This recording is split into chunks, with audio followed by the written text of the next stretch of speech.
नमस्कार मंडळी, मी दुर्गा. माझ्या दुर्गा रोडगे या यूट्यूब चॅनलच्या दिवाळी विशेष कार्यक्रमामध्ये तुम्हा सर्वांचं पुन्हा एकदा मनपूर्वक स्वागत. धनत्रयोदशी म्हणजे धनतेरस. या दिवशी भगवान धन्वंतरींचा जन्म झाला म्हणून या दिवशी त्यांची पूजा करतात. समुद्र मंथनामधनं भगवान धन्वंतरी या दिवशी प्रकट झाले म्हणून धन्वंतरी जयंती असं देखील याला म्हणतात. भगवान धन्वंतरी हे आरोग्याचे आणि संपत्तीचे प्रतीक. देवांचे वैद्य भगवान धन्वंतरी आणि आपले वैद्य कोण? यस, आपले डॉक्टर. तेव्हा आज आपल्या दिवाळी विशेष या कार्यक्रमामध्ये आपल्याशी गप्पा मारण्यासाठी आणि आपल्याला छोट्या छोट्या टिप्स सांगण्यासाठी आल्या आहेत डॉक्टर किरण शेळके मॅम. डॉक्टर, तुम्हाला धनत्रयोदशीच्या आणि दिवाळीच्या खूप खूप शुभेच्छा. नमस्कार, डॉक्टर किरण. माझ्याकडनं पण तुम्हाला सर्वांना सर्वप्रथम दिवाळीच्या मनपूर्वक हार्दिक शुभेच्छा. डॉक्टर, धनत्रयोदशीच्या दिवशी भगवान धन्वंतरींची पूजा केली जाते, मात्र ती पूजा का केली जाते हे बऱ्याच लोकांना माहिती नाहीये. तसं तर आयुर्वेदामध्ये, मेडिकल सायन्समध्ये भगवान धन्वंतरींचं खूप महत्त्व आहे. तर याविषयी आम्हाला थोडक्यात माहिती जाणून घ्यायला नक्की आवडेल. काय सांगाल? भगवान धन्वंतरी यांना आपण आयुर्वेदाचे जनक म्हणतो. पौराणिक कथेनुसार समुद्र मंथनानंतर जी 14 रत्न बाहेर निघाली त्यामध्येच एक रत्न म्हणजे भगवान धन्वंतरी. त्या दिवशीच त्यांचा जन्म झाला आणि म्हणूनच हा दिवस आपण धन्वंतरी जयंती म्हणून किंवा धनत्रयोदशी म्हणून साजरा करतो. अमृत कलश हातामध्ये असलेले आणि आयुर्वेद पुस्तिका असणारे भगवान धन्वंतरी यांनी सर्वात प्रथम मानवी समाजाला आयुर्वेदाचं ज्ञान दिलं आणि म्हणूनच आपण यांना आयुर्वेदाचे जनक असे म्हणतो. आणि म्हणूनच या दिवशी भगवान धन्वंतरी यांचे पूजन केले जाते आणि त्यांच्याकडे उत्तम आरोग्य, दीर्घायुष्य, समृद्ध जीवनासाठी आपण प्रार्थना करतो. थोडक्यात सांगायचं म्हणजे मानवी समाजाला या दिवशी ही जाणीव करून दिली जाते की उत्तम आरोग्य हेच आपली अनमोल संपत्ती आहे आणि तिचे वेळोवेळी रक्षण करणे हे आपले कर्तव्य आहे. डॉक्टर, दिवाळीमध्ये वातावरणात बदल झालेले असतात, गारवा असतो, थंडी असते आणि आपण दिवाळीमध्ये जे अभ्यंग स्नान करतो त्याचे फायदे नेमके आपल्याला कसे होतात? दिवाळी हा एक सण नसून तो समृद्ध सांस्कृतिक विधींचा एक आनंददायी उत्सव आहे जो की आपल्याला आपल्या शरीराची काळजी घेण्यास मदत करतो.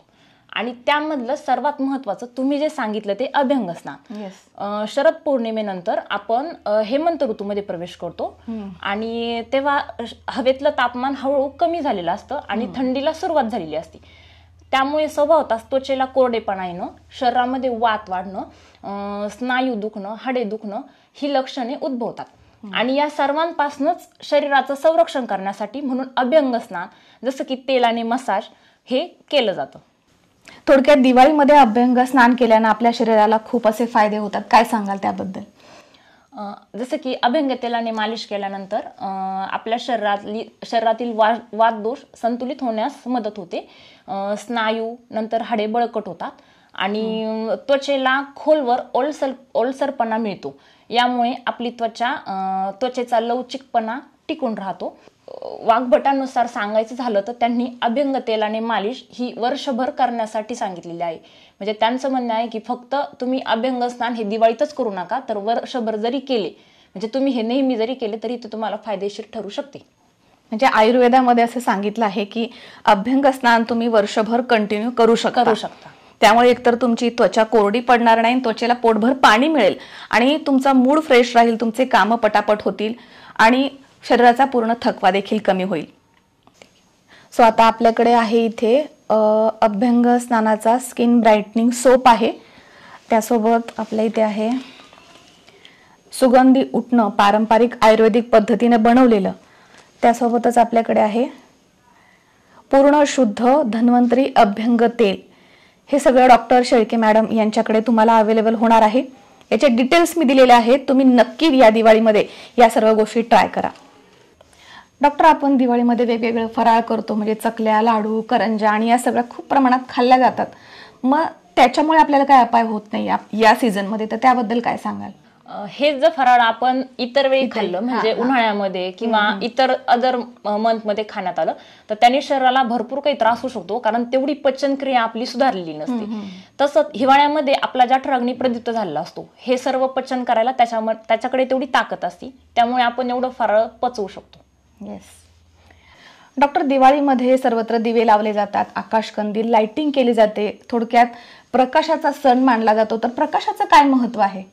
दीपावली म्हणलं की दिव्यांचं सर्वात मोठं महत्त्व. आणि दिवे म्हणलं म्हणजे प्रकाश, प्रकाश म्हणजेच आशेचा किरण. आणि या मागचा उद्देश म्हणजे एक प्रकारची सकारात्मकता ऊर्जा घरामध्ये उत्पन्न करणे.